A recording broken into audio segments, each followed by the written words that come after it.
right, everybody, welcome to an extended version of W Entertainment Network. I got some great friends on here with me tonight from other networks, and they'll be jumping on and off all night. We're here to talk football. All right, we got two outstanding games coming up. We got information about Aaron Rodgers, Tom Brady, coaches. As of today, we have 3 new head coaches positions that have been filled. We'll get to those in a minute.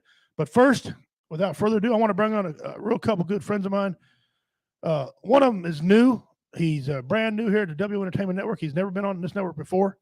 He's from the boys over to VRS. He's Minnie. His son is a great friend of mine. He came. Y'all remember when Minnie? He came to Warrior Fest. So, ladies and gentlemen, give up Minnie's dad. Give it up for Pops. Hey, done, Pops. Hey, and, good to be here. I'm surprised you want to talk about Warrior Fest. I thought he embarrassed himself, but that's okay. No. Your son was a great guy. We loved him to death. He was an awesome dude. And, of course, now the next guy on here, and again, some more will be popping up here in a minute. We're waiting on J-Dub to come in. This next guy needs no introduction anywhere. You know he's a friend of mine. He's one of the hosts here on a W Entertainment Network, the show, the Roy Anthony Show. It's a conversation, not a confrontation. Damn, I'm getting right. I can say that better now. All right. Yeah, be pretty proud, Roy. Guys, give it up for Roy Anthony. What it do? Yeah. What's up, Pops? How you doing, man? Hey, I like that idea of a conversation without confrontation. That's really, really hard to do nowadays. Yeah, well, he has it backwards. It's not a confrontation, it's a conversation. Yeah. A lot of times we're not able to communicate, just talk. We constantly come in already built up stress and frustration and haven't heard the other side. So we got to be able to talk. That's what they do at the UN. Yeah. So. Yeah, but I'm not. I see Roy shows up. UN, so. Yeah. Well, I see Roy shows up in his finest attire. Raiders.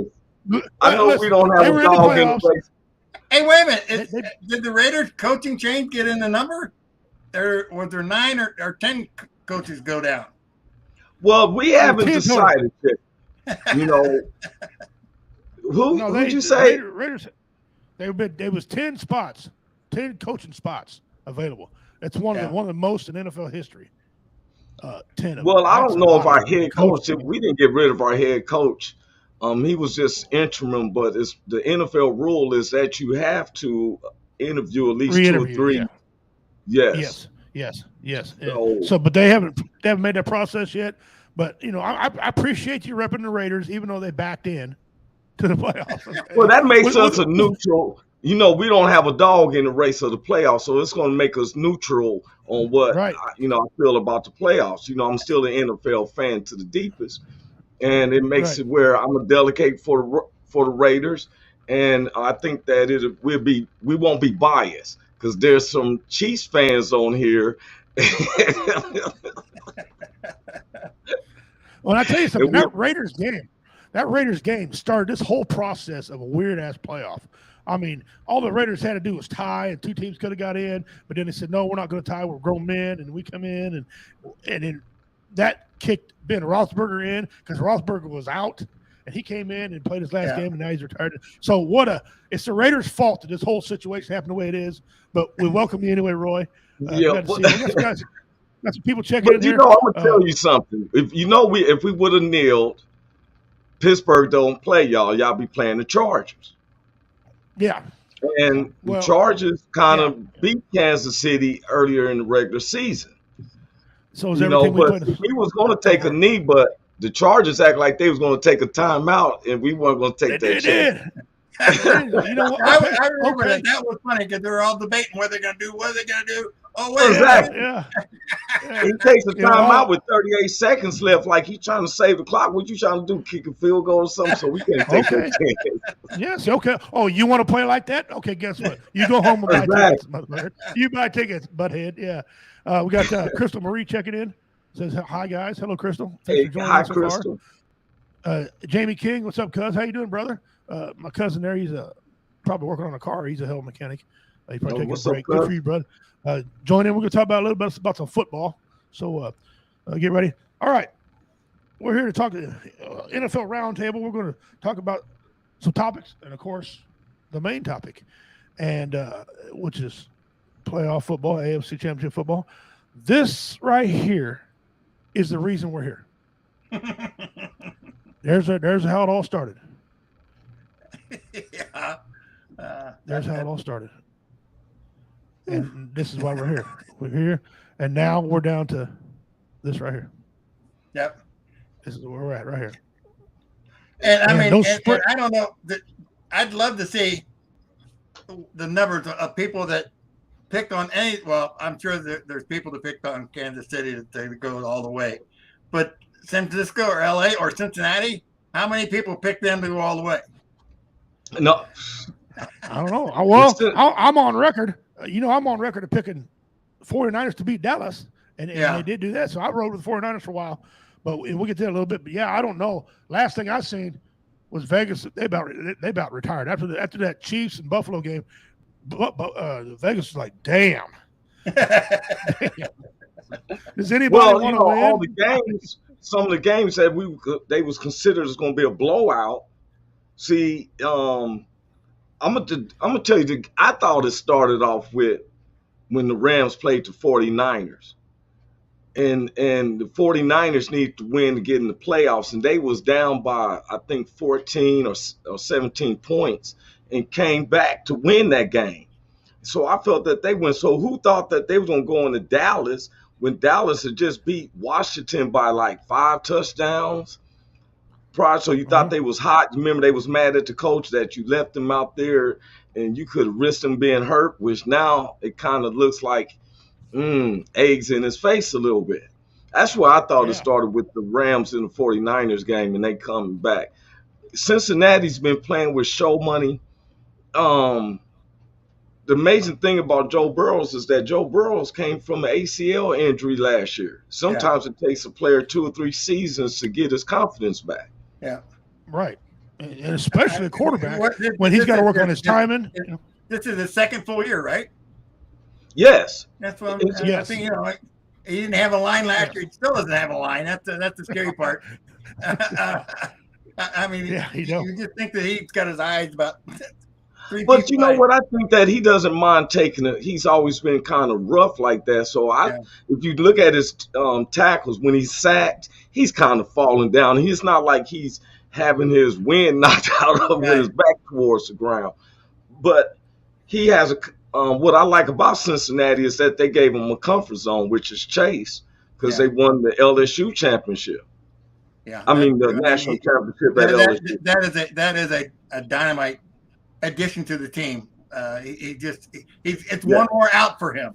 He's got Mitchell, and he can run the ball, but adding Chase there, that's just one more dimension that opens the field up for him.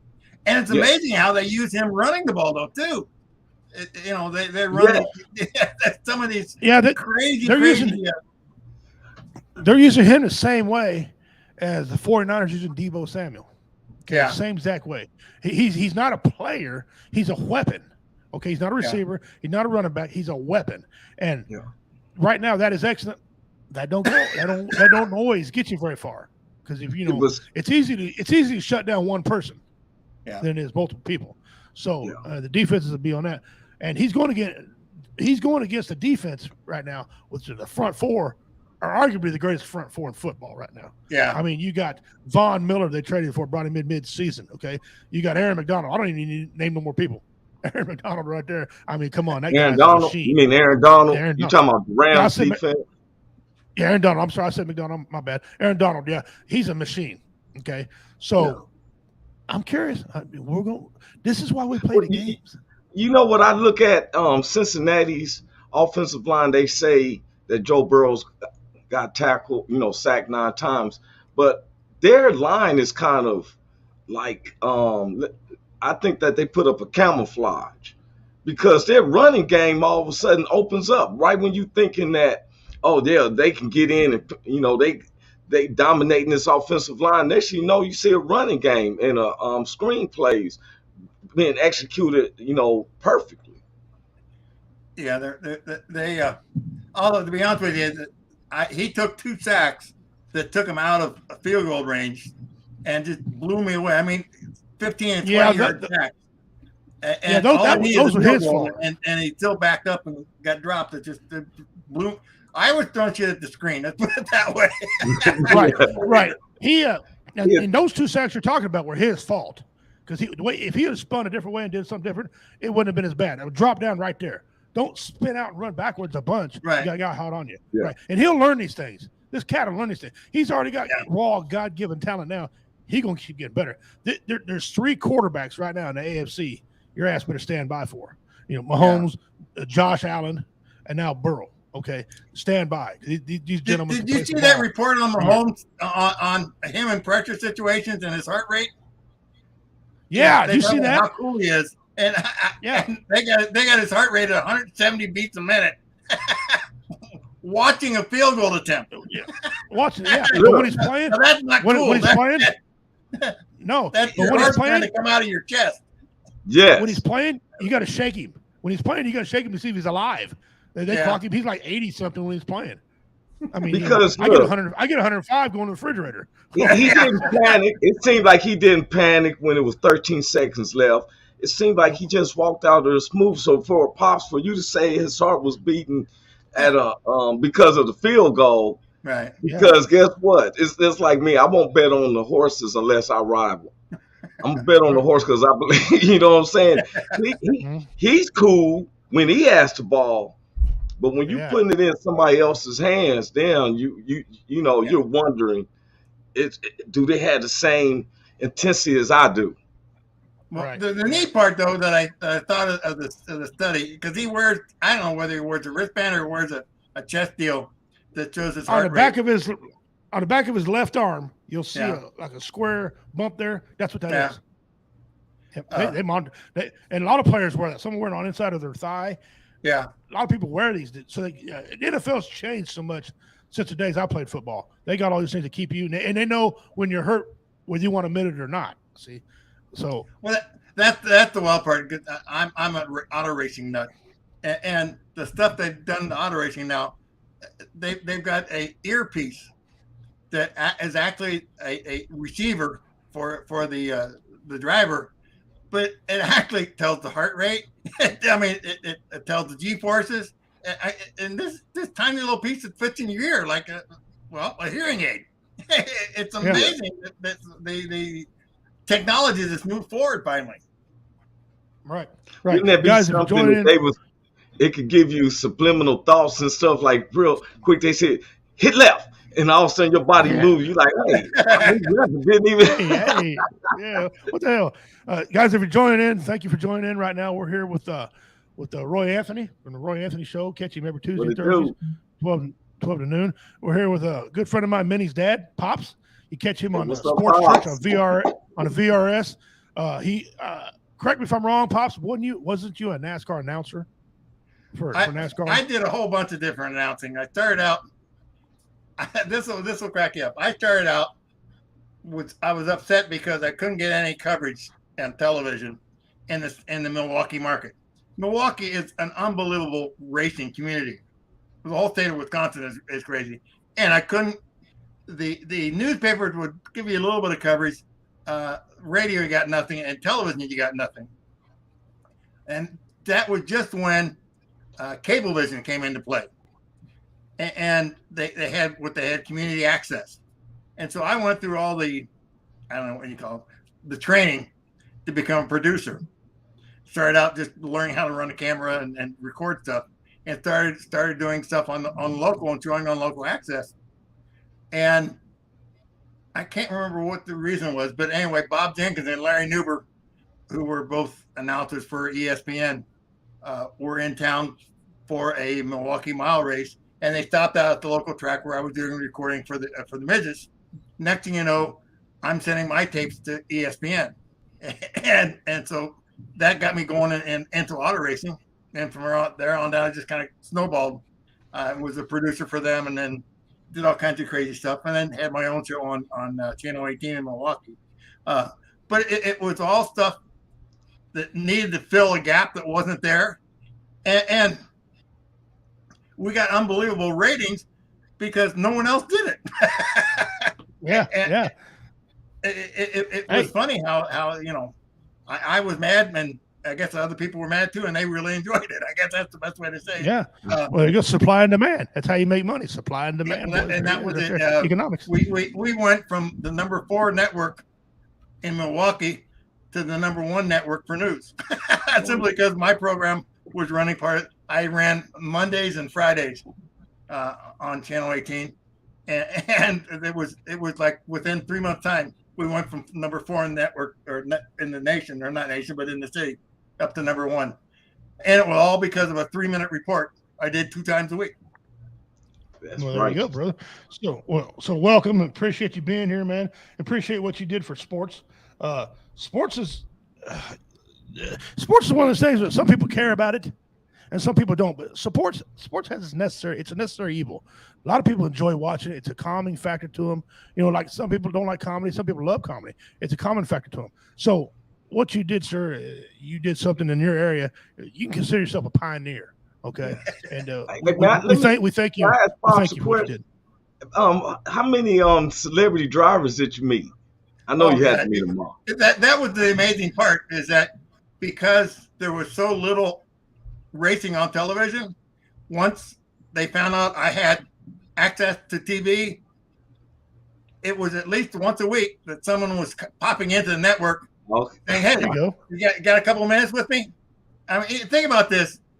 A week after Bobby Rahal announced that he was forming his own team, I was able to ask Bobby Rahal, "What the hell are you doing?"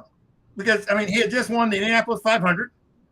Right. He finished second 2 times before that. He's won a championship, and all of a sudden he's saying, "I want to be my own man." And his answer was, "I got to look to the future."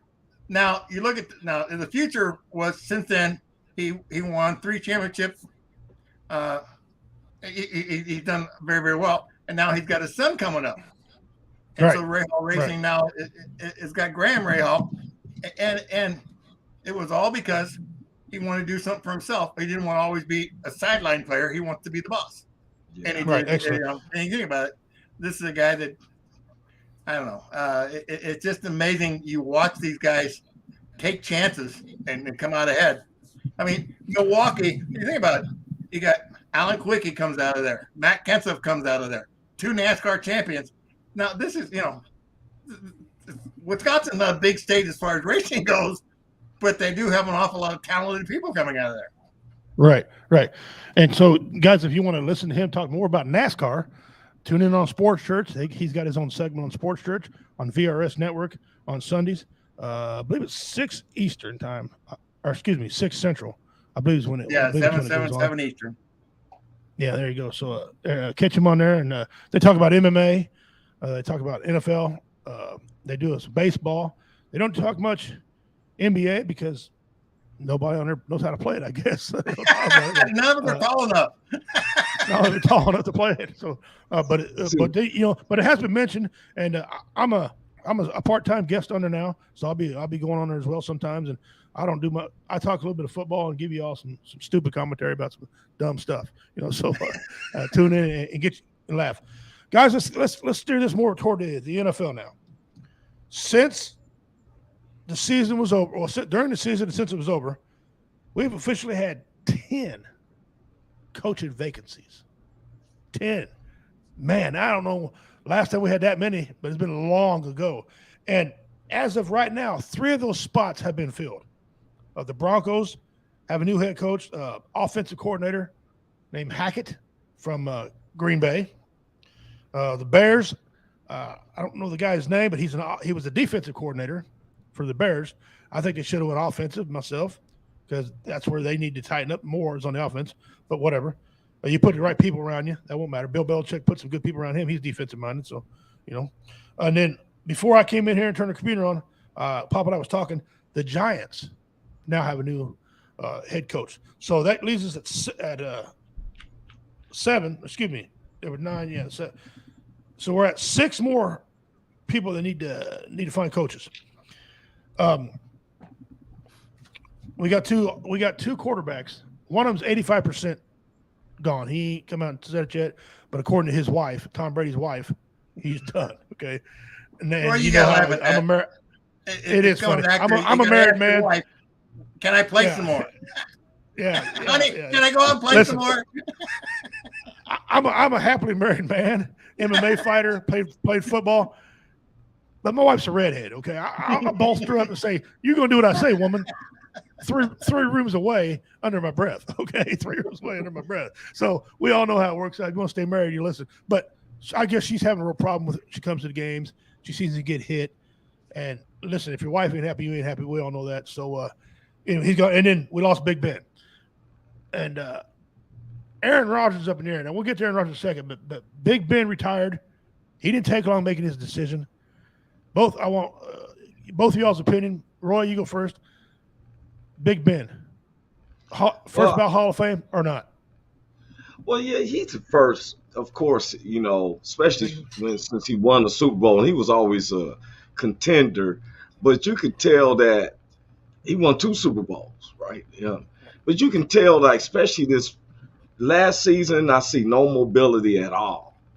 This season, it was like Frankenstein, and your pride is bringing damage to the team. So, I mean, he went out in the playoffs. He still made it to the playoffs, but I think that he's a first round Hall of Famer. There's no doubt about that. And he's always going to be loved in Philly. He didn't be traded. I think he stayed. That's his whole. He stayed there the whole time. His whole career has been in Philadelphia. In Pittsburgh, right? So I think that he did himself justice in stuff before he did. In spite of some of the stupid stuff he did, he stayed in Pittsburgh the whole career. I was surprised he did, to be honest with you. I thought they would have canned him many, many moons ago. Right. You think so? Well, if it wouldn't have been him, it wouldn't have been who it was. He won 2 Super Bowls with 2 different coaches. Right. Okay, that's impressive. So you got that resume. Guys, I want to welcome in another one of our guys here. This gentleman right here is a damn good friend of mine. He's from BV Nation Radio, all things BV Nation. He's a big redneck like me, good guy. Kind of good-looking dude, too. Ask his girlfriend, sexy girlfriend, that's her name. Anyway, guys, give a big WO Entertainment Network welcome to Mr. J-Dub. What's up, gang? Welcome. Hey, what's up, J-Dub? What's up with you? Hey, Roy, my boy, what's going on, man? You got it, man. How you doing, man? Hey, I'm good, bro. Good. And by the way, Richie, you still suck. So thank you, J-Dub. There you go, Roy. That's for Roy. That was for you right there. Because he's always hitting me up with that and stuff, and I'll be like, man, even in the homies in the neighborhoods, I'll be like, man, that's how redneck is and stuff, man. And stuff. But it's good to see you, J-Dub. What do you got, J-Dub? What do you get on your back window? That is a sticker for a club that I actually I work with. They're a local watch group for out in this area. So Beaver Creek Guardians is who they are. So do a lot of first aid stuff, working with first responders, things of that nature. So it's like I said, it's a local neighborhood watch group and stuff. And a lot of us got those tags on the windows of our rigs, so that way we can tell who's who and whatnot. So nice. Well, I don't know if you heard or not. The question we posed is, talk about Big Ben, and is he a first-round Hall of Famer? The only thing I see holding him up, honestly, is the whole friggin' scandal stuff they had going on here not too long ago, or here a little while back. The sexual assault allegations that he was going up against. But that's like 6 or 7 years ago, isn't it? Yeah, something like that. But that would be the only hang up I can see. If they can get past that, then yeah, absolutely. He'd be right in there for a shot. Did he was he guilty or what? No. Did they just do agreements outside of court, or what did they end up doing with that? No, I think he told her to kick rocks. I don't think he paid her anything, did he? I don't know. I think there may have been something. I'm not sure. Yeah. Okay. All right. We'll have to double check that and see. I'd love to Google it, but I can't because somebody decided they're gonna take over the studio computer on a show night. I'm just like, really, bro? Really? Yeah. Yeah. Well, we appreciate you limping in. Limping in there. Yeah. Glad you're here. I think he's should be a first round Hall of Famer, first ballot Hall of Famer. And I'll tell you why. I mentioned a while ago. He's won 2 Super Bowls, which anybody seems like can win one. Okay, they get you an invite. They get you maybe a seat at the table, right? Yeah. They don't get your name on there. Two proves you wasn't no fluke. Okay, but he did something a lot of people haven't did. He won 2 Super Bowls with 2 different head coaches. Okay, and he stayed at the same franchise. He stayed at the same franchise his whole career.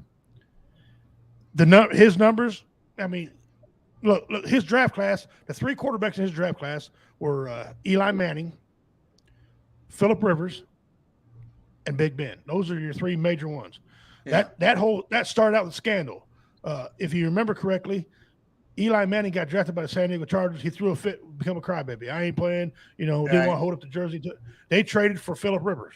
Okay, Phillip said, "I'll go for him and play. I don't care. Pay me." He went out there and played. Well, he didn't win 2 Super Bowls. Eli did. Eli won 2 Super Bowls. Ben did. Is he better than Eli Manning? I think so. Because sometimes during Eli Manning's seasons, he was terrible. He was raunchy. He was bad. I don't think Ben Roethlisberger, the bad seasons were on Ben Roethlisberger. I don't think Roethlisberger it was a call to some of the bad seasons. Now, did he have more help? I mean, come on, he had the bus for the first one. I mean, the bus, Hines Ward, those guys, and Big Ben was a way more consistent quarterback than what Eli Manning was. Big Ben played at a constant high level for years and years and years. There's very, very seldom you ever seen him dive off or anything else like that. Eli, he was so up and down, man, especially there at the tail end of his career. He didn't get the send off that, we saw, this year with Roethlisberger. So, no, I agree with you. I'm not a Steelers fan by any means, consider the fact that one of those Super Bowl wins came at the expense of my Seahawks. But you know what? That's the way it goes, man. So, but Big Ben. Hey, I'm trying to wonder now, though. I looked it up myself, J-Dub, and it said that he settled out of court, and this is on ESPN. Okay. I wonder. I thought he may have. Over rape at Lake Tahoe. Yeah. Now, when you settle out of court, that kind of is a admission to guilt. Yeah. And I think that would be the only flaw because, your NFL is based around the wives. Right. Well, I mean, it's like in other sports, too. We can say the same thing about, like, Kobe as a prime example. Yeah. Same thing. Same exact scenario happened with him. We all know Kobe's going in. Well, we don't know yet. Sometimes he's going in. Kobe's going in. Want to hope that. No, I would agree with you, Roy. Except when he cracked. I would agree with you. Have they initially said that? I would like to believe they would, but I know they was going to do a memorial, but they haven't actually said anything about, unless you know something I haven't heard. Well, just the way he went out in the helicopter crash, he's getting in. There be because nobody's going to want to vote against him. In fear that exactly, but you would think that, but in this country nowadays, man, you're talking sports writers here, and they are the weirdest, weirdest people. Yeah, I mean, weirdos. They get some ideas and they go with them. I mean, the whole Hall of Fame idea has been bastardized so bad that now they're taking things in consideration like negotiations. They go, give me a break. Is he? Or is he not one of the best players that they ever had available? You look at what they did with the Baseball Hall of Fame this year. I was about to say Bonds. I know, that's what I'm getting at. Yeah. He wasn't found guilty or nothing, but they still didn't his third try? And he still hasn't been. He's that guy going under the veteran deal, and that's a shame. He was found guilty in a court of public opinion and and that seems like that's quite a bit right there in court of public opinion. We lost J-Dub. He'll be back in a second. All right, let's put Big Ben to bed there. We all agreeing he's going to be in. Yeah. with 2 Super Bowls and the way he did them and stuff like that. I got an asterisk on mine. I don't totally agree. I got an asterisk, Mark. Well, what I'm saying is he's going to get in. I don't know if it's going to be first ballot, but he's going to get in. I mean, you almost have to with 2 Super Bowls and 2 different coaches. That right there is a rarity. All right, let's move on to Tom Brady. I've seen a stat that Giselle is 85. Giselle is at 85%. He's not returning. Okay, he hadn't made a comment, but if your wife ain't happy, you ain't happy. But is Tom Brady? Is he going to play another season? Roy, start with you. You know, I think Tom Brady's recognizing his kids are getting older. His wives and girlfriends, you know, she's always said that since he left New England. You know, I think that comes into the stance where, you know, man, I think it's his kids. If anything, his kids are getting older. They used to be cute. You remember, had the pictures, and he went in the Super Bowl with New England. But now it seems like, okay, because I don't know what more he has to prove. Well, but the problem with that is that what do you do after he retires? Commentate. And that's got to be the big consideration for him. You know, what is he going to do when football's over?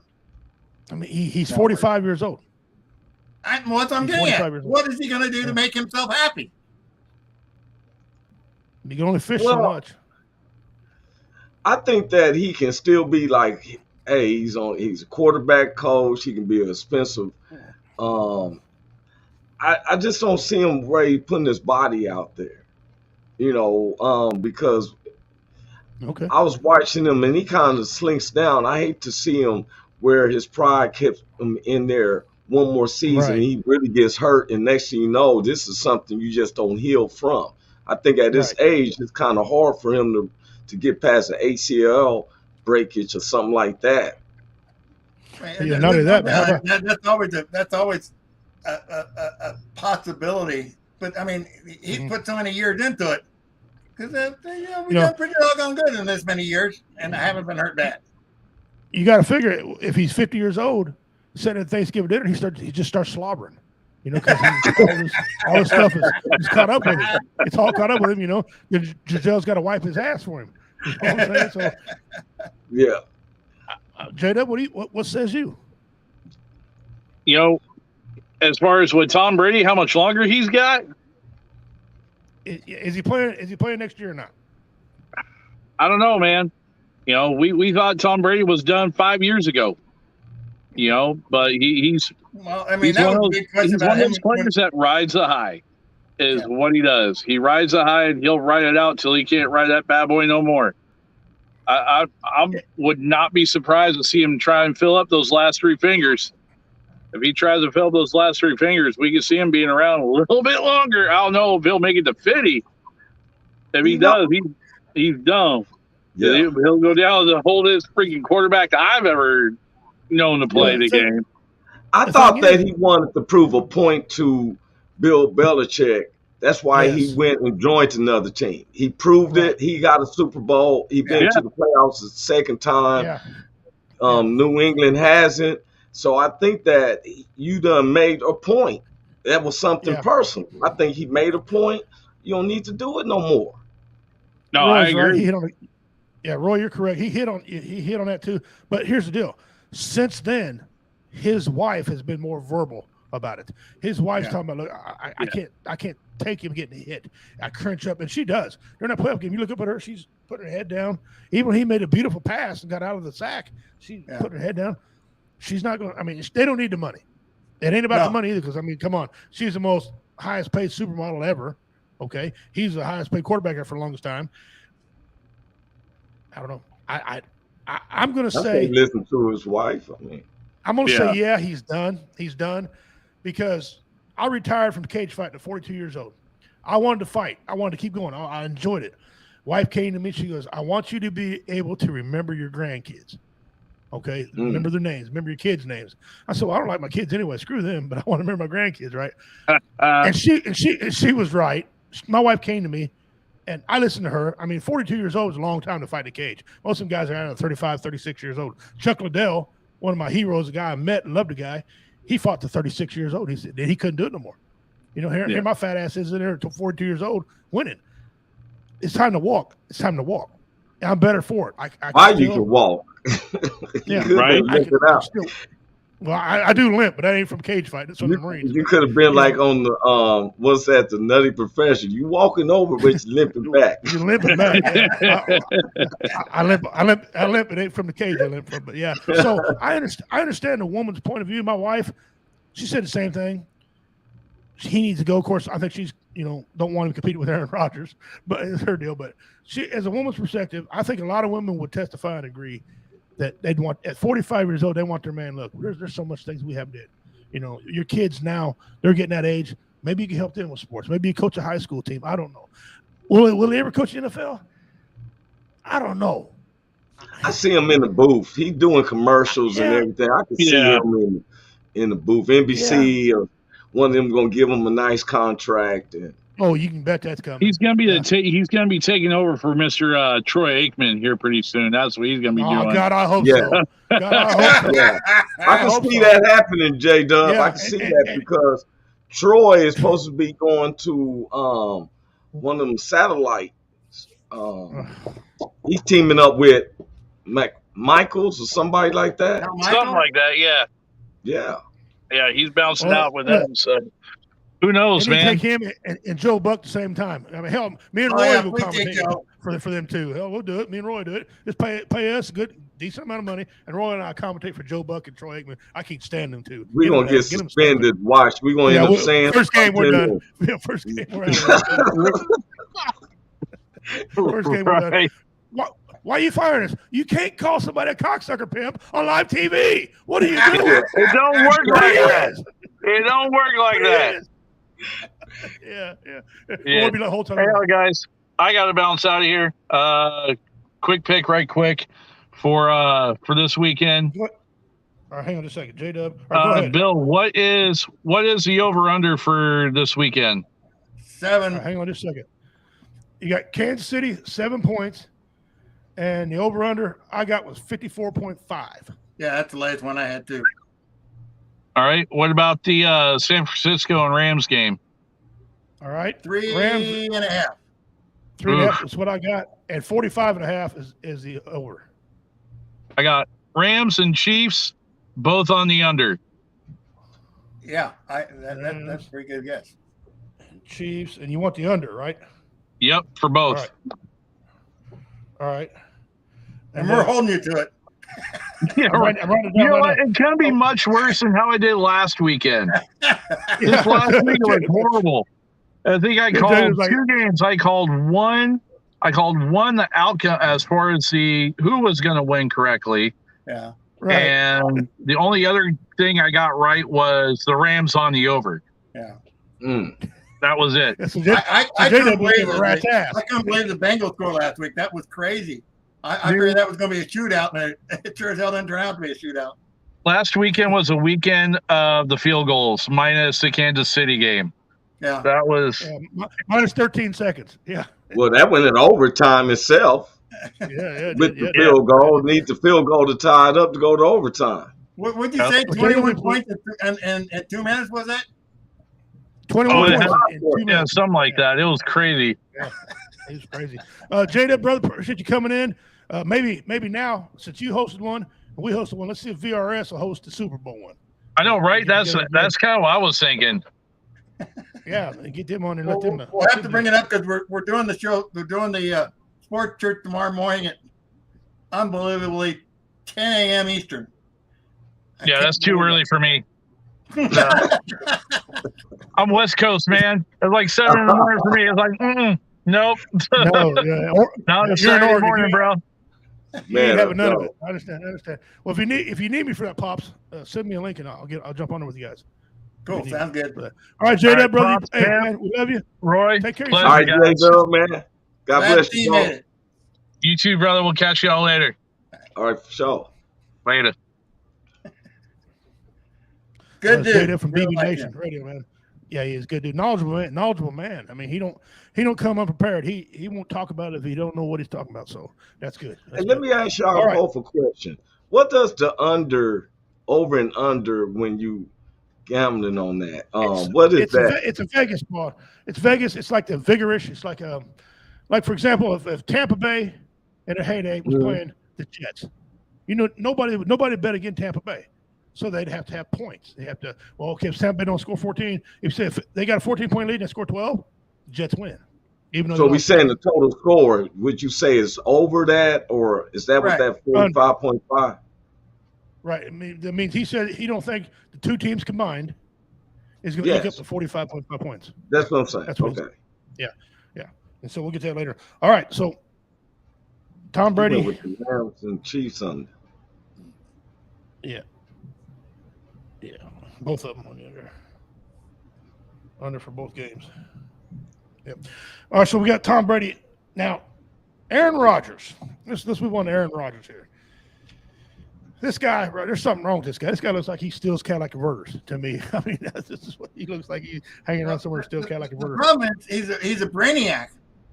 That's what it is. And he just gets into shit that he just can't get out of. It's amazing. Yeah. Now, Pops, start with you on this question about him. Do you think he intentionally lied about his vaccination status? I mean, I don't care about vaccinations. I think all that's silly. But the NFL asked him point blank, "Are you vaccinated?" And he said, "Well, I'm immunized." Right. Okay. That's his brain plan. I'm too smart for you. I'll tell you what I want to tell you. You won't understand it, but that's okay by me. And that's the way he thinks. He's smarter than everybody else. He's going to prove it. And it worked until, week 8? What it was? Week 6, whatever it was. It worked until then. But, Roy, what do you think? Well, I'm going to tell you that, people say this a lot. He didn't lie. He just did not give them the answer that they was wanting to hear. See, when we say vaccinated, we're going by what is out that the FDA has approved, which is the Moderna, Pfizer, and the Johnson & Johnson back and forth. What he said is, and that's what a lot of others are saying, is that they have other ways for immunization, right? So he knew what they was asking. So that's where I say that he didn't lie, but he manipulated the question. Yeah. He knew what they was asking because it's very common. We've been asking the same thing for over a year. That's why it was partial games. He knew what they was asking, but he was letting them catch up to it. What happened is it backfired. It's like my grandmother said, don't let your good be spoken evil of.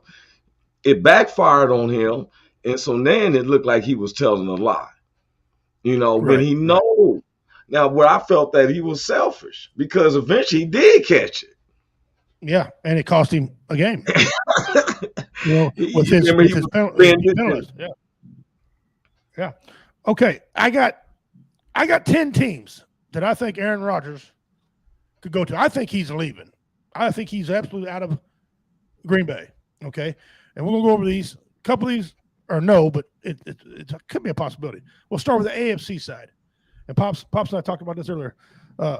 Miami Dolphins.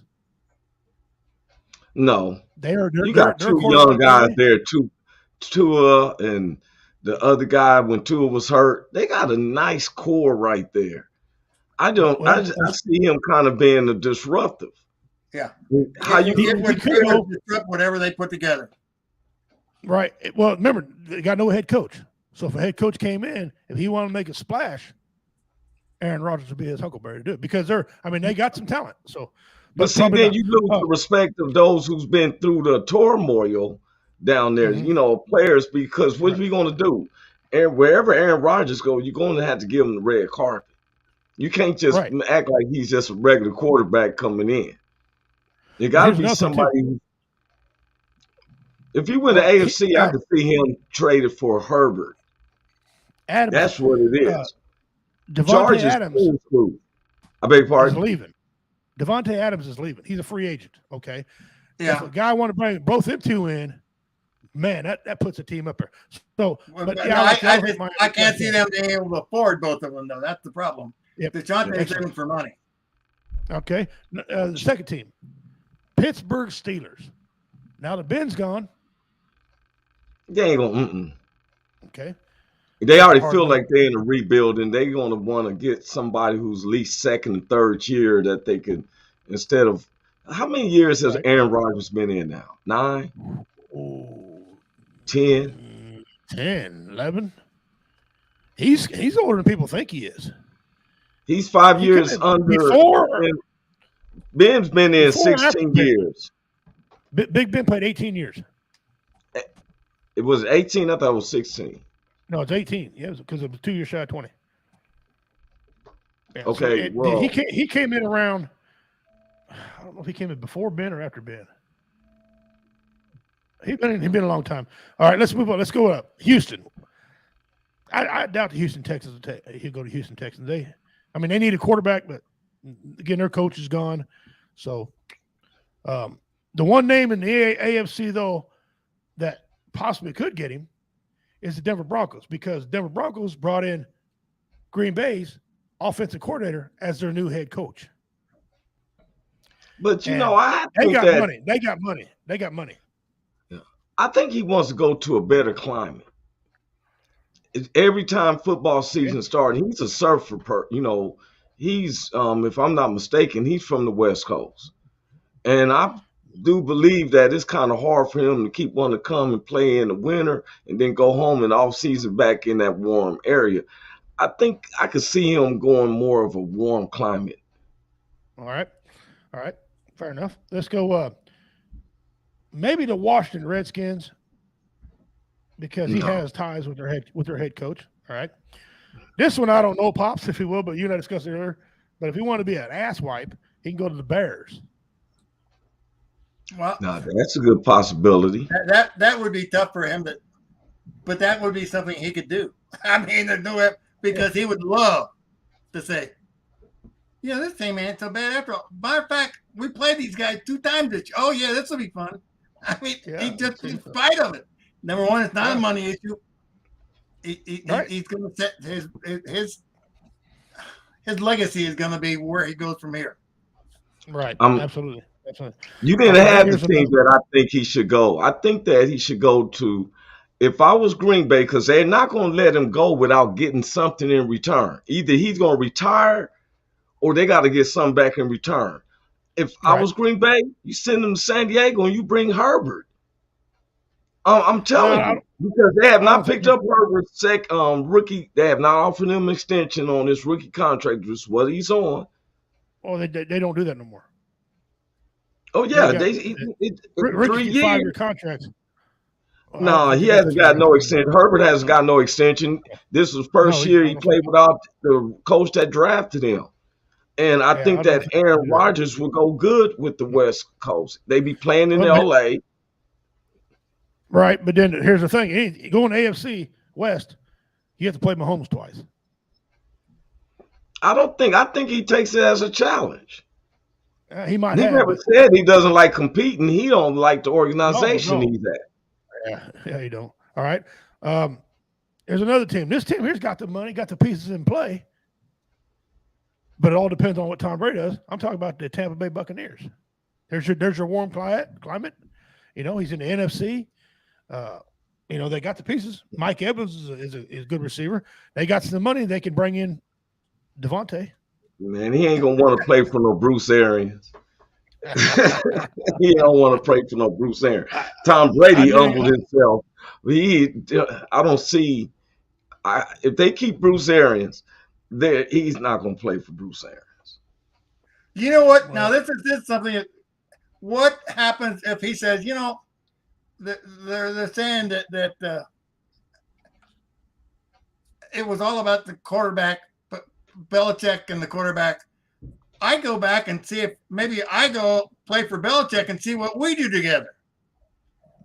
I just, forget. Oh, go to New England. I'm saying, he may be able to say, I think we could really have fun with that. Hey. Ooh. You scratch my back. Now, you know what, Pops? What's that? That is a great. I didn't see that one. That's right. And they got money to bring in Devontae Adams because they don't have a weapon for him. Right. Well, they got a good running back, but they don't have any receivers. Yeah, and I mean that is, I mean it's a mind game, but I just think that it's a challenge that he would love to set up. I think. Guys, we got somebody getting ready to join us here. He's the co-host with Roy. He's one of Roy Anthony's hosts on the Roy Anthony Show. Please give a warm welcome to Big Hank. What's up, Big Hank? What's going on, fellas? What's happening with it? We're talking a little football. Well, that's what I'm talking about, man. Let me turn this Laker game down there since y'all talking football. Let me turn this motherfucker down. Yeah, you turn that damn thing down. So what do you think about my idea that Rodgers goes to Belichick in New England? No, man. Well, I mean, shit, they got it. Belichick, he could pull some shit off. I don't know, man. Rodgers is more of a. I don't know if he can play up under that Belichick program. Rodgers is more of a wild dude, man. He ain't not no Tom Brady, play by the rules type of dude. Rodgers don't do that kind of stuff, man. Rodgers more of a wild dude, man. He's not no play by the book kind of guy. And Belichick, you got to stay. In Belichick's team, you got to play by the rules. You got to stay in a certain area. You can't do the shit you want to do. And Rodgers is more of a free will, man. He kind of more of a free will type of dude. That's just my opinion. I kind of agree a little bit, but if there's any coach that can handle him, it'd be Bill Belichick. Yeah. Because any coach that can handle him, keep him going. But I don't know. But that was good. I mean, bringing him up, that's fine. I mean, the last team I had was New Orleans, but I put this down before Sean Payton left today. Okay, Sean Payton, or not yesterday. I mean, he stepped down. So there goes my pick for. Well, what you mean? He resigned on his own? He wasn't fired? Yeah. No, he wasn't fired. They came to a mutual agreement that he stepped away. That's what they call stepping away. So they're in the process right now, getting another head coach in there. Oh, he's going to San Diego Chargers. We need Sean Payton at Los Angeles Chargers. He getting ready to go to Dallas, man. He going to Dallas. He's very good. He's very good friends with Jerry Jones. Yeah, but Jerry Jones just qualified today that Mike McCarthy is fine for one more season. He's good. He got one more season. One more, though. That's good. One more. Well, think about Dallas Cowboys. Jerry Jones can guarantee all he wants to, but as long as he owns a team, they suck. They suck. I mean, he's made some of them decisions he's made over the years was his fault. His doing. The way he treated Jimmy Johnson, one of the best coaches he's ever had. I mean, you don't fire a man who got the knowledge to win more Super Bowls. You just don't do that. But I think that you mature though. You learn from your mistakes. Plenty of times Jerry Jones have heard this over and over and over and over. I'm pretty sure Now today I heard some interesting stuff. He's a white billionaire. He's a white billionaire. He thinks he could buy everybody. Jerry Jones hadn't learned nothing. I mean, all these years. He learned that from George Steinbrenner. What's his name? Steinbrenner, the one who owned the Yankees. Yeah. He said, he would buy his way into a World Series. I get all the players. How'd that work? How'd that work? So, it worked good with Steinbrenner. Not too good with Jerry Jones, though. Jerry Jones. Yep, Yankees was winning, but Yankees won every year back then. They was winning. They was either there or won it. It was either Yankees or Atlanta when I was coming up. Yankees or Atlanta. Yankees still got more Super Bowls than anybody else. 27 was the last count I seen online. World Series, you mean? World Series. World Series, I'm sorry. Yeah, World Series, they have, I think 27. Oh, yeah. Behind them was the Cardinals. So, it was a huge discrepancy. So, very much. Yes, sir. Yeah. I still like what Pop said. I could see, wait a minute, before you go, I could see where Aaron Rodgers could probably test himself to see if he can play under the system of Belichick. Now, yes, we know he's free spirit and stuff, but he's also a person who like to break the norms when other people saying just like you were saying that he ain't going to go up on the system, Belichick it. I think that they could kind of both work with each other in what they call, what you said earlier, Redneck, public opinions. I think they both can break public opinions if they might take that chance. Yeah. Well, we're certainly going to find out. It's going to be an interesting off season. We're going to find out about them guys. We got 6 more coaching positions that are open. Okay.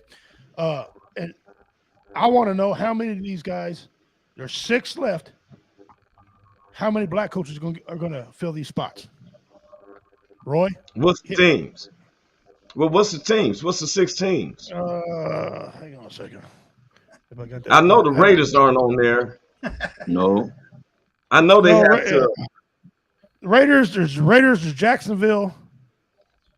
Okay, I lost that piece of paper. I had them wrote down. Miami Dolphins, Houston Texans. Okay, Denver's already filled.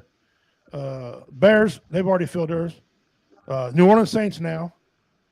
Seattle Seahawks still decide what they want to do, and the Jacksonville Jaguars. Wait a minute, did the coach from Seattle leave? He's been fired?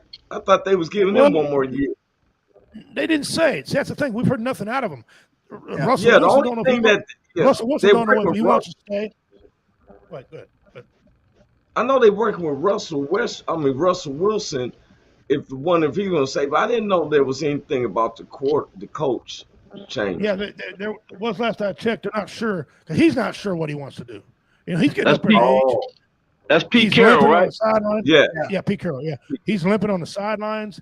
You know, he's got a lot of grandkids that are getting ready to play the game. I mean, that's getting up in there when your grandkids are starting to play at, you know, and I don't mean in high school. I mean in college and NFL. Right. You know, I've never heard any concrete anything. I ain't seen an announcement or anything about what they're doing out in Seattle. That's why I don't put them down as needing a coach. I put them down as I don't know, because I know there's only one black coach. But to answer your question, there's only one black coach that I think that's out there that I would love to see somebody get, and that's Bieniemy, the offensive coordinator for the Chiefs. I think that he has proven to be that he can take. He's the only one who's been able to master Andy Reid's offense schemes and stuff. I think Bieniemy. Eric Bieniemy. He's good, but I'm gonna tell you where you're wrong. I'm gonna tell you how you're wrong. Eric Bieniemy don't call the plays in Kansas City. He don't. Andy Reid calls the plays in Kansas City. Of his coaching tree, nobody except Doug Peterson has won a Super Bowl. Well, and you got Dermott out there. He's a great coach. Doug Peterson is the most recent one. He went to a team that was already set up to win. They won the Super Bowl. After they won the Super Bowl, they fired him because he couldn't do nothing. Matt Nagy, he went to the Bears. He shit his pants. He's out. Okay. Yeah, but you said they're talking about black quarterbacks. Coaches. I think that Bieniemy to me would be a good. I just don't want to lose him to Kansas City because since he's been in Kansas City, that's when they won the Super Bowl. And Reid has been there. He's been there with Alex Smith. They never got to where it was when Bieniemy and Mahomes. Doug Peterson, Nagy, right. And you're correct, but here's the thing. I don't fault any man for wanting to better himself. I absolutely want him. Problem is, I'm scared. I don't think he's going to do it. I think he's going to be a bust. And you got all these comments again. Well, you know, they just hired him because he's black instead of hiring him because he knows what he's doing. I think Caldwell should get another shot because Caldwell could coach. He's been on some terrible teams, and they were doing good with him. He didn't have enough time, and they didn't give him the general managers he had never gave him the proper resources, aka a good quarterback. Okay, on any of them. So I've had this conversation with tens of several people, and they're all, half of them are split right down the center. Bieniemy's a great guy. Love the dude. I met him up in St. Joe, Missouri. Awesome dude, man. He that little voice he's got, and he's got a lot of fire. But Andy Reid calls the plays. Andy Reid runs that team, and his last 3 people who left him have bombed. Yeah, now I totally agree that Andy Reid do call out the more makes the decision on the play, but Andy Reid still been the coach who ran offensive plays since he was in Philadelphia. He had Donovan McNabb, he had Terrell Owens, and they couldn't get it to work. The glue that made it work is coached by Enemy. Because to the players, is Patrick Mahomes. Patrick Mahomes is what brought everybody. Eric Mahomes is a very good. Well, see, that's a whole different because that's a new phase of quarterback. Him and Josh Allen are the new quarterbacks with the slant passes. I'm just saying if by Enemy had to get them to regulate that. Remember, sometimes, all right, I'm gonna give you an example. If they had listened to Andy Reid, do they beat Buffalo lately? Because the call that was called by Andy Reid was for Kelsey to run in the middle to keep it safe. But by Enemy said, they practiced that Mahomes, because see, if he misses that pass by throwing it to the right angle to where only Kelsey can catch it, if they miss that, that's a wasted play. Now they got to try to take a chance for a long field goal, which don't win the overtime game. You got to give it back to Buffalo. You're right. They may score the touchdown. You're right, but you're wrong. They ran that play that Andy Reid said to run. Travis said, look, I'm going to run the play, but I'm not going to run the same route. I'm going to cut off here. I'm going to give you more straight line. I'm going to take the seam. Seam's when you got two defenders here and you run down it. That's called a seam. He's going to run down the seam instead of going around like this. He caught it on the right side. You remember, the ball was placed right when you got the sideline and only Kelsey can catch the ball. Right. Andy Reid called to play in the middle for him to catch it, so that way that they can at least be in the neutral zone in case they don't make the first for the field goal. Because that was a third down play. What you're saying, though, they didn't change the play. The play required everybody to block a certain way. All the blocking schemes were the same. The route, Travis changed. Him and Pat Mahomes talked about it, and you can hear when he goes, Kels, do it, Kels, when he was calling out his cadence. He just changed his route. It was the same play. Andy Reid had a brilliant play. Them guys changed the route, and they do that a lot. That's why I'm thinking that we say that Andy Reid calls the plays, but he's been calling the plays for over so many years. Until he gets by Enemy, he doesn't win a Super Bowl. I had to put it like that because he's been calling the same offensive plays. They had a nice tight end. Kelsey opens up. Kelsey runs the best routes for a tight end. He takes his man. But Andy Reid's been running the same plays. And so after all these years, you don't do it with Alex Smith. You run the same plays. But as soon as you bring it by Enemy, there's a glue there. And now all of a sudden they win the Super Bowl. This is your fourth AFC championship played at home. Right. And who's throwing the ball? Patrick Mahomes. He's been playing for 4 years. He's the one. All I'm saying is Eric Bieniemy, you put him with a lesser quarterback like Alex Smith. And Alex Smith did great in Kansas City. He won records. He did some good things, but he wasn't it. When Patrick Mahomes came, he made everybody better, including Eric Bieniemy, he made Andy Reid look great. Okay, that's the only thing functions in Kansas City. It's because Andy Reid has got his toy. He's got the arguably the best quarterback right now in the NFL. Eric Bieniemy goes to the Chicago Bears with Justin Fields, a second-year guy.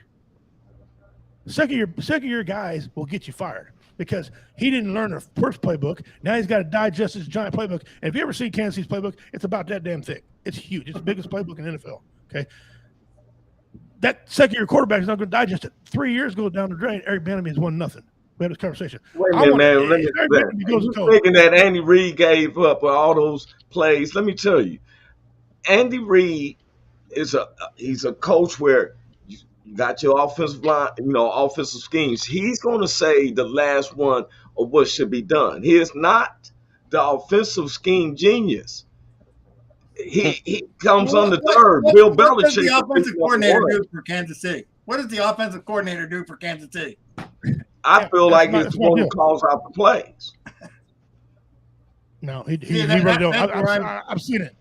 I've seen it in Kansas City. I've seen it in St. Joe when they practice. That's where their training camp is, St. Joe, Missouri. It's just not the same.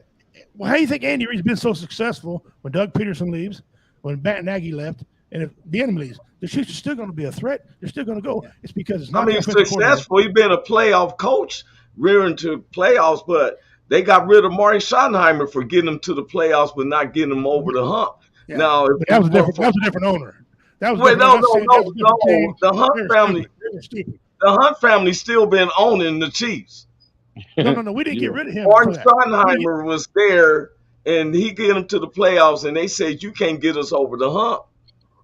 Right. That's what happened with Philadelphia with Andy Reid. He get them to the playoffs, but he couldn't get them over the hump. Now, but when he left Philadelphia, it was a mutual deal because his son died. He had a son commit suicide. And being around there and trying to beat it. He ain't leaving Kansas City while his other son just done hit somebody with his third DUI. I mean, I can't use by those excuses. I got to go by statistics. Yeah. He washed his hands of that, too. He washed his hands with that, too. And he made the right call on that. If Andy Reid would have backed his son, he'd have been fired. Look, man, in all the history of the Hunt Chiefs, there's no way that they've ever been. There's no team, I don't think, in the Super Bowl era that's had 4 AFC or NFC championships in their stadium, not 4 in a row. There's, I say that's a blessing right there. That has nothing to do with no Andy Reid. You don't get 4 AFC home championships. Somebody check on it. I think Buffalo Bills came close because they went to 4 straight Super Bowls. And I think they played every AFC game because I remember the Chiefs played them AFC game at Buffalo Bills in the 90s, and they beat us then. Well, I have to think about that. Yeah, you might be right. They might only got 3. See, I think, I'm going to just be honest with you. I always say this. I feel Mahomes, Kelsey, and Hill is them 3 right there. The defense, the secondary is a smoke. It's a smoke mirrors. They give it to this guy, the Honey Badger. I seen him burnt so many times this season, but they build up the hype like he's the shutdown man. He is not the shutdown man. That defense, that secondary is in that strong safety position going up there. They are, look. They're terrible. It's suspect to me. Yeah, they are. You're right. Damon Tater Spray, one of our comedian buddies. Thanks for joining, brother. Glad to see you. Hey, Damon, what's up with you? He said, you're right. You are correct, Roy. But they did not host 4 straight.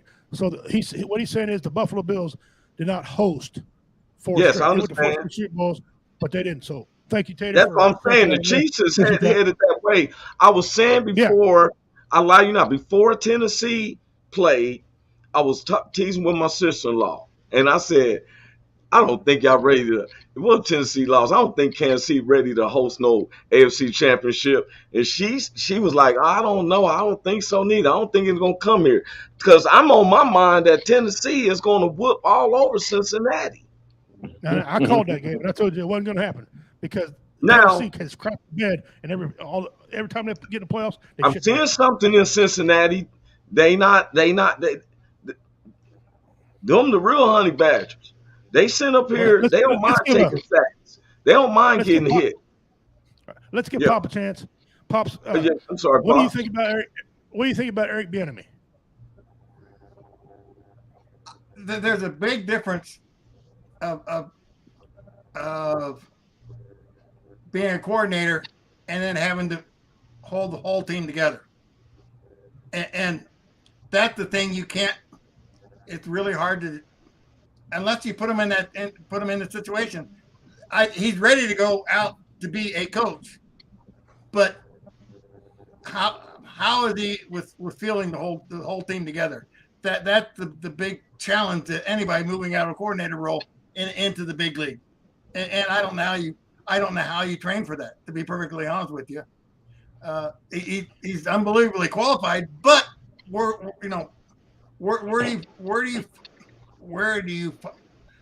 what do you use to determine he's ready to go that way? The difference between a coordinator is that you got to coordinate 4 coordinators and the home office.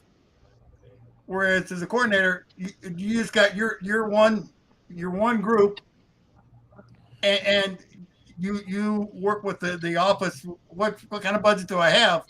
But it's you've got one thing to do. You don't have 4 things to do. and that's why the coaching position is such a hard deal to get it right. Hey, let me ask you this, Pops. Okay, so like if I was an offensive coordinator, you was, and we working in the same building after 3 or 4 years, I'm knowing how you work in the defense and how the offensive coordinator, because sometimes if the head coach got to be say for he's suspended or he's sick or whatever, one offensive coordinator, defensive coordinator comes in to play that role, right? Right. And they have to practice that. What gets me is when they bring in a college coach to think that they're going to be able to run a same program with some people who's getting paid now. See, with college students, and I think that's where they mess up with the guy in Jacksonville. You know, yes, they did. You're trying to deal with grown men, and that's where I have the problem when you're bringing in a college coach. They went in the college format in their system. Then you want to bring them the head coach of an NFL team where now you got grown men who's getting paid. That's why I didn't like Bruce Aaron the other day when you sit up there and hit his player in the head like, what you doing? Hold up. It wasn't about no race. I'm a grown man. You don't hit me in the head and stuff. Tell me don't get a penalty. He should have had. Coach should have had a penalty. And he got fined. You take an NBA, he should be able to run the team. But there's more to it than that. But yes, sir. To be honest with you, unless you come up to the system, you ain't gonna get anywhere. Well, see, that's true. Listen, I hope Eric Bieniemy does get a job. I hope he gets a coaching job. What I don't want him to do is get to one of these teams who need a bunch of pieces.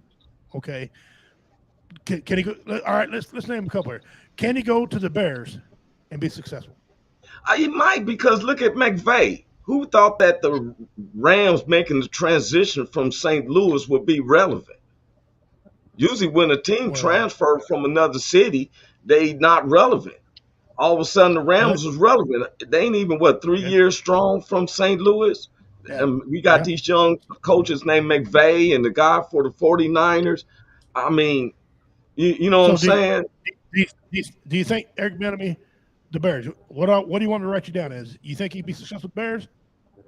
I think that we have to give him a chance. 3-year plan. I'm talking a 3-year plan.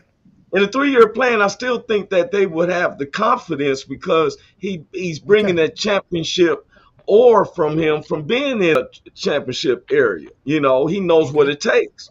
I would give him like a 8 seasons. 8 seasons? No, I'm talking about I would give him an 8 in the first season. Oh, okay. 8. All right. Pops, what do you think? You think he'd be good at the Bears? Eric Bieniemy? The Bears are such a bizarre. Be a second year quarterback. They got a all-pro running back, Montgomery. He's good. The receivers are kind of questionable, but they really didn't feel like they were part of the offense. The line's decent. Well, not really decent defense. I'd say the defense is probably 20th, 25th in the league. You think Bieniemy going to be successful there?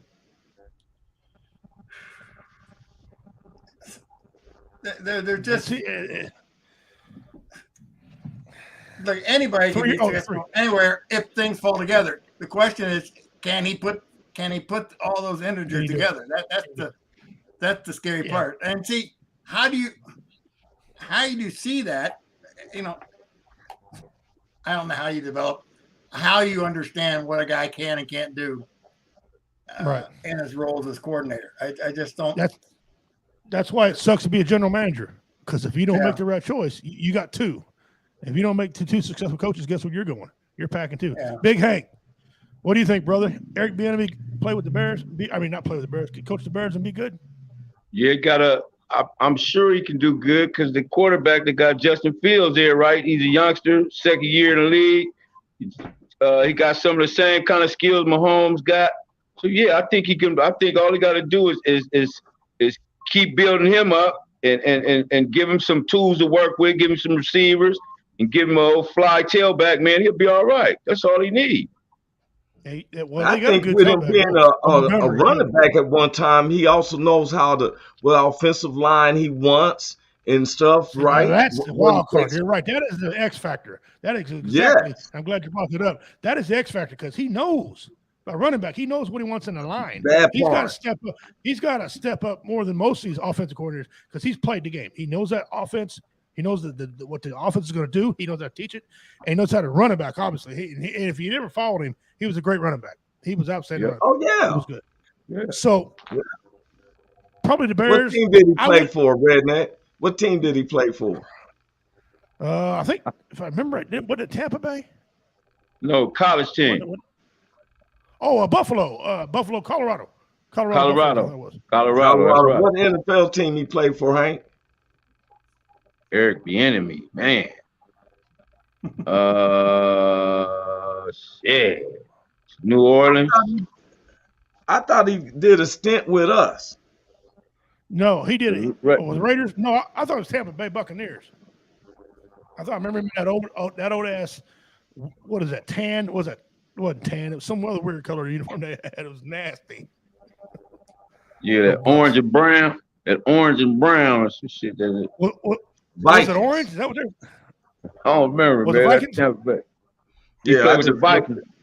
Yeah. Okay. Yeah. Okay. Right. There you go. So yeah, he might be. You're right. Jim Caldwell. He's tested time and true. I think that old quarterback who's what's his name? I just thought he's a young black quarterback who played, and now he's coaching. Not Rodney Pete. He's with the. It escapes me. Anyway, I think he's gonna get a job. I think Leslie Frazier, the defensive coordinator. Well, see, I thought about that, brother. He's already had one stint. Yeah, but you what's his name? What's the dude you just said? What's his name? The guy you just said, the first guy you mentioned. Oh, Jim Caldwell. He had a chance. Didn't he coach the Lions before too? Yeah, he did good with the Colts. Yeah, but he had one too. So you can't knock the guy I said because he had one chance. Your dude had one chance. I'm gonna let Leslie Frazier get another chance too. He played. No. He coached defense, and he know what he's doing. He know what he's doing on that defensive side. Yeah. I'm not saying not give him a chance, but I'm worried about his offensive prowess. You know how he's going to run an offense because if being a head coach, you got to run the offense, you got to run the defense because you got people doing that for you. You got to know what the hell they're doing, so you can. Make changes. Too. That's true too. But if you can't score on me, then I ain't worried about no offense. If you can't score on me, I don't gotta have no good offense. Be 0-0. Every game be 0-0. Fuck it, let's do that. Yeah. You know, Buffalo Bills had an outstanding defense. What happened to them? Took 13 seconds. That's right. Yes, This is the one thing I just realized. I just looked it up. The enemy had an opportunity to become the head coach at Colorado, but he turned it down back in 2010. He was he turned down the job as the head coach. Yeah, he turned down another offer this year. I don't remember what was that a college though, Pop? Yeah, that was college. Yes. Yeah. He turned down another one this year. He said, "I'm not going." So either A, he's prepping himself to take over the Chiefs for Andy Reid, or he knows he can step out and go to the NFL team. And listen, I'll support him. Wherever he goes, I will be a fan of him. Oh, you think he's milking up his resume? I mean, you in a good thing. Ride the waves till the way, you know what they say, ride till the wheels fall off. Yeah. Yeah. He's in a comfortable position. How much longer is Andy Reid gonna play? He's 69. And if it ain't broke, don't fix it. That's right. Yeah. You know, Andy Reid got worried about his health. He's the one who's having the high blood pressure, still want to eat ribs and all that. Chocolate cake.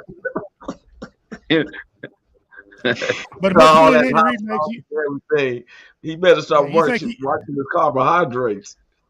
You think he cares all that money he's got? He don't give a yeah, but see, they can't help him on the side. If Mahomes' heart was beating at 170 miles per hour when the kicker was going off, is that what you said, Pops? his heart. You got to get Mahomes' heart was beating at 171 beats a minute. That's unbelievable. You can see that man's heart in his chest. This nigga. And as soon as he steps over that line on the field, it slows down to 88. Yeah,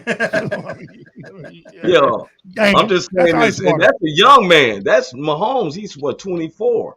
We talking about Andy Reid. You just said he's 69, and he's still eating ribs and coleslaw and all that. Like he don't have chocolate cake. Coleslaw. Nigga said coleslaw. They said, Andy, how do you feel about the playoffs? He, man, we get the playoffs again. He goes, man, it's like chocolate cake. It's just like chocolate cake. Only a fat man will give an answer like chocolate cake. You see what I'm saying? He got food on his mind. Cookies. I just said cookies. That's me. All right, guys, if you're tuning in just now, we're on W Entertainment Network. Roy Anthony's on here with us. He's giving his football commentary. We're doing a football roundtable. We got the first time ever to the network, Pops.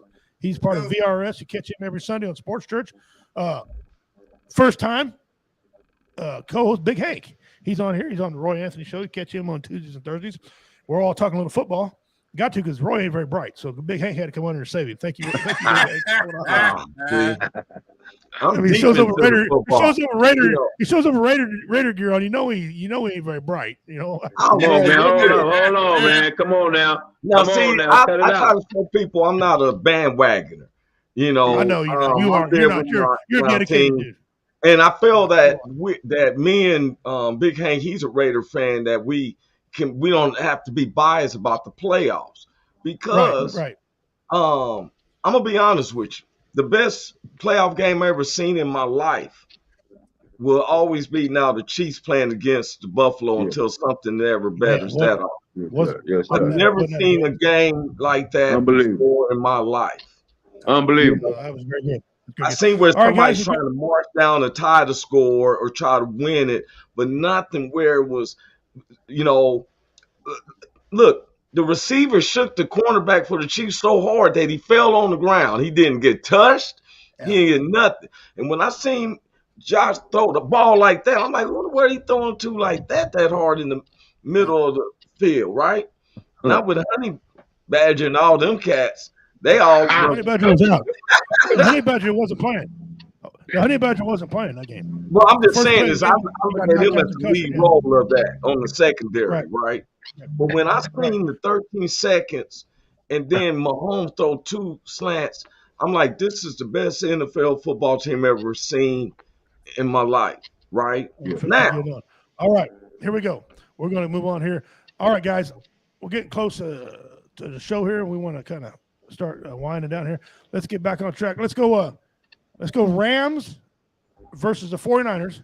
Here's the line in case y'all didn't see it earlier. Rams versus 49ers versus Rams. Spread is Rams minus 3.5 over the 49ers. And the over-under is 45.5. One at a time. Pops, you go first. Where are you at on this game? Well, let's see. The Rams have not beat the 49ers in their last, I don't know how many outings. 8 games. All right. And yet they got to give up 3.5 points. Again, I like the Rams. I don't understand the point spread at all. But the 45 points is definitely doable, which means it'll go under. So, I go with the Rams and the over. You're going over, okay? Yeah. All right, Big Hank, we're gonna keep your stats too since you're here, brother. Go ahead and you sit there. Give me what you think. Well, I've always been a Rams fan my whole life, except when they moved to St. Louis, they came back to LA. I'm always be a Rams fan, so I'm taking the Rams over the 49ers, and it's over 45 points. The Rams gonna have 45 points, they damn self. And so that's it. I got the Rams and over. All right, Roy. What do you think? One thing you said something, Big Hank. The Rams did leave to St. Louis. The 49ers has never left that California shore from the times of Joe Montana. And I feel like Garoppolo, already knowing that he was going to might be his last season in 49ers, I think that if he could take him to a Super Bowl, that just puts, so much creed into him. I'm going to have to take the 49ers, and I think that it's going to be a gunslinging show, so I'm going to take 49ers over. Mm-hmm. I got 49ers with the game, and I got them. The scores is going to be over the 45.5. I think that's going to be the score at halftime. Yes, sir. Yes, sir. Because if I'm not mistaken, that's what they had almost on their previous game for the 49ers to get into the playoffs. I think that was about their score. Yeah, it was. It was. Okay. I've went back and forth on this particular game here because there's a lot of factors. The 49ers have beat these guys 8 straight games. They're 8-0 in the last 8 games against the Rams. The Rams scare me with this quarterback because he's been known to crap the bed. Okay, he before this season he had 0 playoff wins. Okay, he's looked shaky at times. The 49ers, however, are like a one-dimensional team. You take away Deebo Samuels, and they can't do nothing. That's right. Without him, because if you rely on Garoppolo, Christopher Reeves lookalike, you're in trouble. Okay. That being said, you don't want to count them out either. Okay, they're a very dangerous team. But I'm gonna follow suit with Big Hank and Pops. I'm gonna take the Rams, and that score. Yeah, I think St. Louis is just gonna come out and just beat him in the head, neck, and chest. See, right there, he done put the cuts on. He called him St. Louis. It's Los Angeles. They're not in St. Louis. Not my bad. I'm used to being south of me. They're going to come out and beat him in the head, neck, and chest areas because they're tired of him. They feel disrespected. So I think it's going to be over. I think they're probably going to score 55 points. I think it's actually. Let me tell you something. For one, to me, emotional uplift. The Rams is looking. That's why they brought in Odell Beckham. I think that Odell Beckham is going to get is kind of like this is a bigger spotlight than what he thought he was going to get from Cleveland. He was in New York, the top market, and he couldn't take the spotlight, so they send him to Cleveland. Now you're back to a bigger spotlight, and I think that he's focused on. He just shows. I think that y'all got Sam Darnold and Von Miller. Aaron Donald, not no damn Sam Darnold. Yeah, Aaron Donald. I think that they get penalty.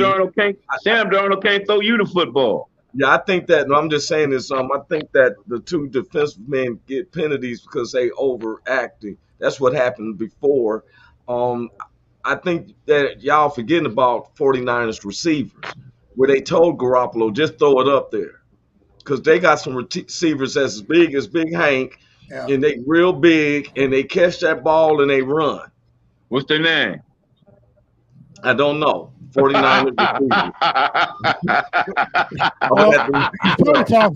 because I watched their last game when they played against Dallas. Nobody could tackle them receivers.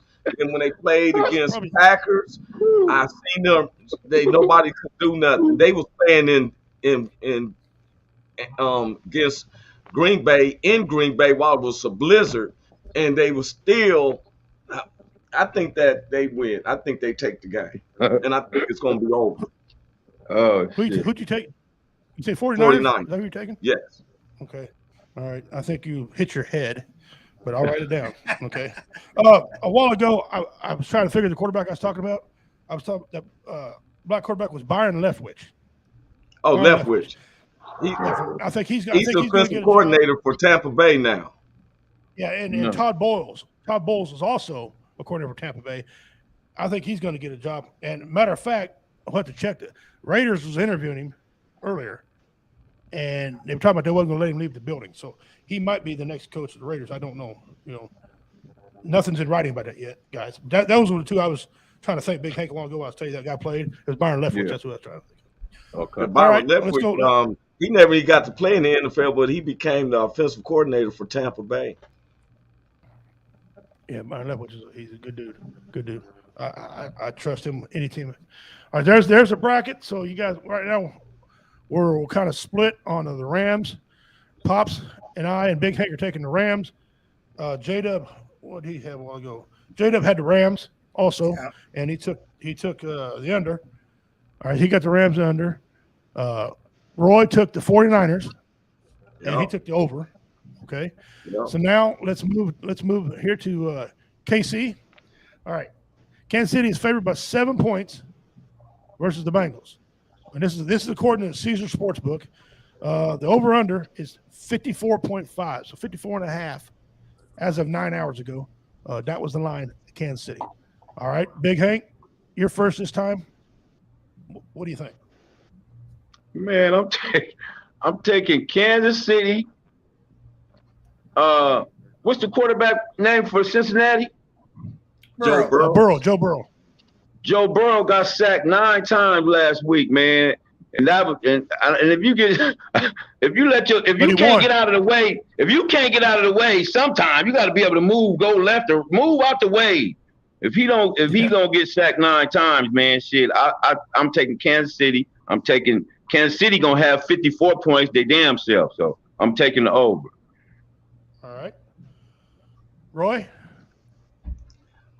Man, even though it hurts for me to say this, I had to take the Chiefs because of experiencing that the Bengals. That's because the Bengals has not just. I mean, they haven't been in the playoffs in 30-something years, so they plan on house money anyway. But so I think that, it's going to be under. I think that where people thinking this is going to be a high game now. Big Hank, I have to say this: Joe Burrows don't mind taking that hit sometimes because he's looking for something. He laughs at those sacks. He wasn't, like I was saying, he wasn't them prying him to the ground and he kind of falls down with them sacks. He don't mind because he's about to make up them yardage in something he sees. And he's not going to throw an interception. That's the thing where he gets sacked on. He's not going to throw that interception. Exactly. And the thing is, I like about what you said, Pops, and said, I think that their offensive line is kind of they play what's the word, like a camouflage. They make it seem like you coming in there, but next thing you know, they got the biggest holes for the running backs. Yeah. So I think it's under, and if it stays under, the Bengals have a chance. Yeah. If the Chiefs come out shooting, there it is. All right. Yeah, if the Kansas City scores 30 points in 2 minutes, we all in trouble. Yeah. 13 seconds, they're in trouble. All right, Pops, I saved you for the second to last because this is your team. Talk about it. I got to go for the Bengals. I wish you would give me 8 points, not just 7, but I'll take the 7. and boy, this is hard because that's a lot of points. That's 27 apiece. I don't see them. I can see either team getting 27, but I don't see both. So I'm going to go under. Okay. Right. I was going to ask you, Pops, because I was just to say your shirt. I'm like, he got on Bengal colors. Well, I am in Louisville. I was born and raised in Cincinnati. Actually worked for the brewery that sponsored the Bengals. Okay. Cool. Yeah. And so, cool. There's a lot of history back there, but I got out because you got to understand, I lived in Cincinnati, then moved to Indianapolis, then moved from Indianapolis to Milwaukee, spent 17 years in Milwaukee, then down to St. Louis for a couple of years, then up to Chicago for a couple of years, back to Cincinnati, and now I'm down in Louisville. So I guess if there's going to be a home team, it's going to be Cincy. All right. Okay. Obviously, we know where I'm going. I'm taking Kansas City. And no, really? Yeah, I know you're shocked. I know we're all shocked by that. And I'm going over and under. I'm taking over, and not only over. I'm thinking this game's not going to be like Big Hank. I think this game's just going to get completely out of hand. I think it's going to be 42 to 30 something. I think it's going to be 70 points scored in this game, and I'm basing that on this. Chiefs scored. They dropped 40 on Pittsburgh. They dropped 40 on the best defense in the NFL. They're going to do it. They're going to drop 40 again. Their defense is suspect, though. I think they're going to give up 30. Well, they didn't get no 40 in the last game. They just barely. They wasn't in the 40s this time. 42. You got 42 points. 42 to 36. Yep, 42 points. With the overtime play. right? Yeah, but that still counts. Yeah, this still counts. So they dropped 40, and they dropped 40. So I think it's going to be 70 freaking points. But I'm taking Kansas City. I don't think that they're going to be on like that because you remember, the thing I'm concerned with is that Mahomes throwing interceptions. He threw more interceptions this season than he has in his career. Yeah, but he's cleaned that up. He ain't threw it in a while. So we'll see. Right. Okay, so we're set. We got everybody but Pops took KC, and everybody but Roy took the Rams. Right. Here we go. All right. It's gonna be on, gentlemen. It's gonna be on. We're gonna have a great outstanding. Hey, you know what? game. Can you change mine? No, I had to change mine. I'm sitting here debating. I can't go with Kansas City. I'm sorry. I was still up here. I can't do it. I cannot do it. I'm thinking about what Pop said. I'm thinking, and I can't do it. I had to go with Cincinnati. I'm gonna still keep it. I'm gonna go with Cincinnati. I'm gonna go with the under. I'm officially making a change. You're leaving the under. Okay. I couldn't do it. I've always kept my word, and I've never went with the Chiefs about no games, and I can't do it now. So you want to lose it? Okay. I won a lot in the Super Bowl and stuff, because I knew that Tom Brady had a personal grudge against Belichick. But you can make it official. I think I'm going to go with Cincinnati. Give me the 7 under, and I think they're going to be under 54. All right, so you got a Cincinnati in there. Okay. That's set, guys, right there. Wrote down. Oh, and J-Dub took the Rams. He took the Chiefs and under. Where the hell is he at? Yeah, right here he is. Yeah, he took the Chiefs and under. Okay, so we're all got unders and overs. Interesting all of our takes. All over the over, the under, and everything like that. So here we go, guys. It's set. AFC Championship games. The Chiefs play first. They're going to be Sunday at 2 p.m. All these times are central because that's where W is based out of. So Sunday at 2 o'clock. And then the Rams and the 49ers will play at 5:30 Central Time. It's set. There we go. We're going to wind up the show here. So if you would, please, Hank, since you come in last, tell us about what you got going on and tell everybody bye. Hey, man, can you guys hear me? Yeah, go ahead, bro. Very clear. All right, because my face is stuck on the thing, man. Everybody's stuck on my thing. Roy and I, man, we got a new production company coming out. You can catch me on the Roy Anthony Show every Tuesday and Thursday. I also do a oldie and goodie show on Sunday nights with the G. Lou Show, oldie but goodie show, OG Sundays. And I'm Hank Norman, man, professional comedian.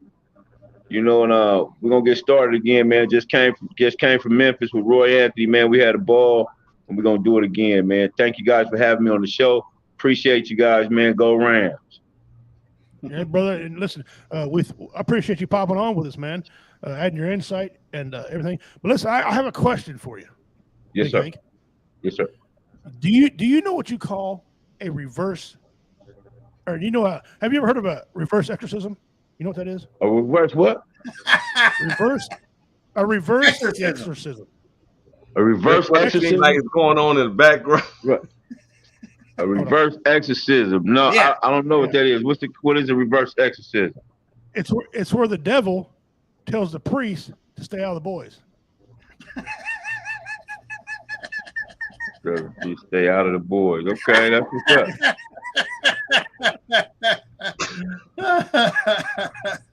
The way it's lights and everything going on in the background. Hey, brother, thank you for coming on. You're welcome on W Radio Show on Tuesday nights. Anytime you want to come on, just hit me up, and we have good conversations on there. We tell jokes, and you're welcome anytime, brother. Thanks for coming on, brother. You have a good night. Appreciate you. Thanks a lot. I'll catch you on the next one, Pops. Hey, this is great. Nice talking with you guys. All right. Okay, take it easy, bro. All right, man. That's Big Hank, dude. The Big Hank's a good dude, man. I like Big Hank coming on here. He's welcome anytime. Anytime. Let me go over here. Big Hank still holds the records for USC. Henry Norman. people look it up and stuff, and he holds the USC record for more touchdowns, most receptions than any receiver.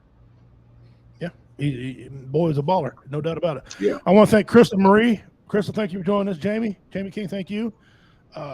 Brother, I don't know who you are. I can't even say your name. It's too many vowels, but I see you guys just come in on YouTube. Thanks for joining us. I see we got a Twitch, some people on Twitch.